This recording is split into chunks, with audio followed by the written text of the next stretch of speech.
కృష్ణుడు పుట్టాను, happy Christmas, merry Christmas. Happy Christmas అంటే నవ్వుతూ చెప్పాలి, విచారంతో చెప్పకూడదు. యేసుప్రభు ఎందుకు పుట్టాడురా అన్నట్టు చెప్పకూడదు. నా కోసం పుట్టాడు, నన్ను రక్షించడానికి పుట్టాడని సంతోషంగా చక్కగా అమ్మా స్మైల్ ఇస్తూ చెప్పండి అందరూ కూడా. కృష్ణుడు పుట్టాను, happy Christmas. Merry Christmas, merry Christmas, merry Christmas, Joseph Christmas, గొలాల్ క్రిస్మస్ గురించి చెప్పట్లేదు నేను. So happy Christmas, merry Christmas. Merry అంటే more happy, so joy, so joy in Christ, ఎక్కువ సంతోషం అన్నమాట మెర్రీ అనే అర్థానికి.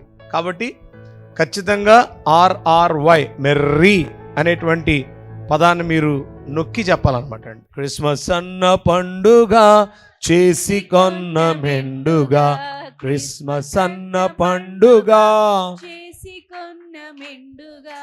మానవాత్మ నిండుగా చేయకున్న దండగా, మానవాత్మ నిండుగా చేయకున్న దండగా.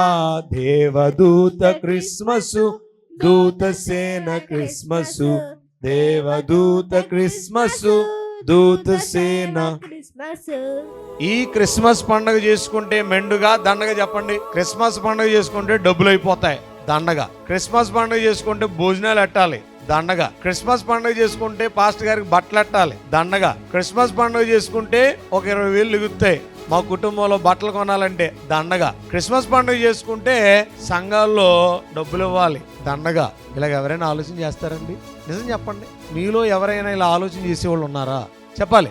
లేరు అని అన్నవాళ్ళు ధన్యులు. ఒకవేళ అలాగ గనుక అరే ఎందుకు పోయిన సంవత్సరమే మరలా ఇస్త్రీ చేసేసుకో అని అంటూ ఏమంటే ఉప్పు పప్పు చింతపండు చారు వేసుకొని కలిగి ఉన్నా లేమి కలిగిన వారుగా వ్యవహరిస్తూ వ్యర్థమైన వాటికి ఖర్చు పెడుతూ దేవునికి సంబంధించిన వాటికి సరైన రీతిగా చేతులను విదిలించకుండా ఉన్నటువంటి వారైతే నిజంగా మనం దేవునికి చేసే ద్రోహం అంతా ఇంత కాదు. ఎందుకనంటే మనకు ఎప్పుడైనా అవసరతల్లో ప్రార్థన చేస్తే దేవుడా నువ్వు నాకు అన్ని చేసి అంటాం, కానీ ఆయన యొక్క జన్మదినము నిమిత్తమై ఎంతగానో సంతోషిస్తూ పండగ చేసేటువంటి వారు మెండుగా ఎంతమంది ఆలోచన చేద్దాం. కాబట్టి క్రిస్మస్ అన్న పండుగ చేసుకుంటే మనకి మెండుగా, మానవాత్మ నిండుగా చేయకున్నా దండగా. కాబట్టి లోకంలో నువ్వు ఏ పనులు చేయి అది దండగే, కానీ క్రీస్తు ప్రభువారి యొక్క జన్మదినము నిమిత్తమై నువ్వు ఏ కార్యము చేసినా అది నీకు దీవెనే.